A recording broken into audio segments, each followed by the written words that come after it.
Good morning, dear students. In this video lecture, we will see how to arrive at the expression for energy of a particle that executes simple harmonic motion.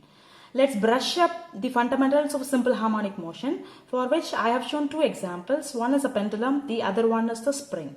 Pendulum moves to and fro, whereas the spring moves up and down. Either it be a to and fro or up and down motion. The motion which exhibits repeatedly through an equilibrium position is called as a simple harmonic motion. So henceforth we can say that the maximum displacement on one side is equal to the maximum displacement on the other side.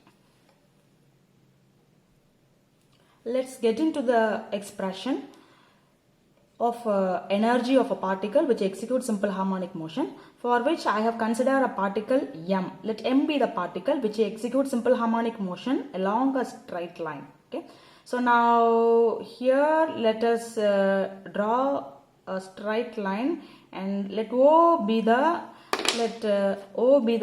equilibrium position and let m be the particle which executes simple harmonic motion along a straight line, and hence we have taken a displacement of a particle y, which is represented by y, and the extreme positions, both extreme positions are given by the term b and b dash. That is, we have considered a particle m which executes simple harmonic motion along a straight line, and the two extreme positions are denoted as b and b dash, and the particle is moving away from its equilibrium position with the displacement y. Okay, so our aim is to find out what could be the energy of a particle at any given instant. That is, at the energy of a particle when it is displaced through a distance y. Okay, generally we can say that the movement of a particle, that is a motion of a particle, which in terms of mechanical energy, that is a total energy which comprises of two types of energies. One is a potential energy and the other one is a kinetic energy. So here we will find out the expression for potential energy first, then kinetic energy, and we will be adding both potential energy and kinetic energy in order to obtain the total energy. So we know that the acceleration of a particle that executes simple harmonic motion can be given by the expression a is equal to minus omega squared y. That is the expression that we derived in the last class, whereas omega denotes angular velocity. Now let's get back to the same diagram. Look at here. A particle is moving away from its equilibrium position, right? Whenever a particle or an object is moving, definitely a type of force will be acting, that is a restoring force will be acting on a particle, which tends to bring back the particle to its original position. The original position here is the equilibrium position, so equilibrium position is O. So restoring force will be acting on a particle in such a way, trying to bring the particle back to its equilibrium position. Now, with the help of Newton's second law, the force, the restoring force F can be given as F is equal to ma. That is, we are writing force in terms of acceleration. So, henceforth, I can write here F is equal to ma. Now, let us mark this expression as first equation and this one as second equation. So, now let's substitute the first equation in the second one. In such a way we get minus m into omega squared into y, right? So this is the restoring force acting on a particle. Now this restoring force will be always opposite to the displacement of the particle. Now in order to proceed very easily, instead of taking the whole distance y, let's take a small distance dy, which is an infinitesimal distance, that is a very small distance. We'll take the small distance which could be moved by the particle m. Okay, now if we take the small distance moved by a particle, definitely a smallest work done should be done by a particle in order to move through a distance. Okay, so that is taken as dw, that is I am writing as dw is the work done to move through to move through the distance, the smallest distance, the infinitesimal distance, that is dy. Okay, so now let's start deriving dw, that is work done, that is the smallest work done in order to move through a small distance. So we can represent the same here, that is instead of taking the whole distance y, I am going to consider a small distance. The small distance is taken as dy. Now first we will find out the work done for the smallest distance, and then we will integrate, hence we will get the total work done.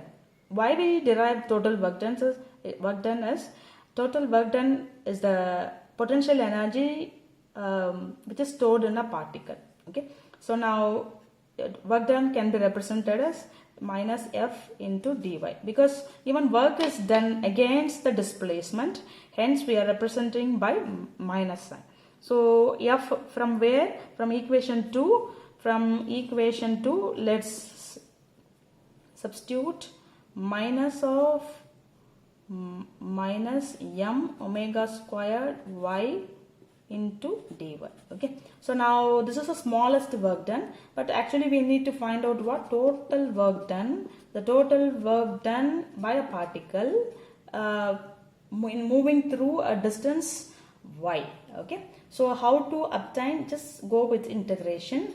So dw is equal to w. So w be the total work done, which can be obtained by the formula F into the same thing, just we are integrating. The limits will be running from 0 to y because the distance is y. So let's substitute. Here it is 0 to y, and let me write minus. Here is minus m omega squared y into dy. So when we integrate, the minus and minus will be plus, hence I get what I get, 0 to y. So m omega squared y into dy. So taking common terms outside, that is a constant terms outside, y into dy. When you integrate, you get work done is equal to 1 by 2 m omega squared y squared. So henceforth we can say that this work done is stored as a potential energy inside a particle. Now let's look at the derivation for kinetic energy of a particle.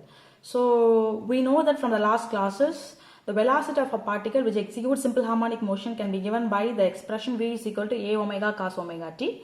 Now we know the formula, the general formula to find out the kinetic energy is equal to half mv squared. So wherein instead of v we'll be substituting a omega cos omega t. Henceforth we get a omega cos omega t.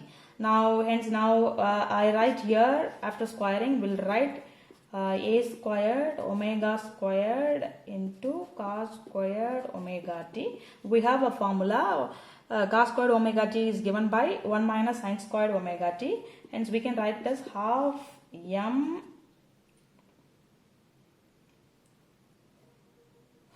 m a squared omega squared, and that can be written as 1 minus sin squared omega t. Okay. So now we will keep half m omega squared and multiply a squared inside. Henceforth I get a squared minus a squared sin squared omega t, and the displacement of a particle which executes simple harmonic motion, that can be given by y is equal to a sin omega t. Hence this expression becomes half m omega squared into a squared minus y squared. So we will expand of m omega squared a squared minus half m omega squared y squared. So this is the kinetic energy of a particle that executes simple harmonic motion. Okay, so this is velocity of the particle and this is displacement of the particle. Now at last what we have to find out the total energy. So the total energy is nothing but mechanical energy, which is the summation of kinetic energy and potential energy. So the total energy can be obtained by adding both, right? Potential energy plus kinetic energy. So potential energy expression, we have a potential energy expression as, which is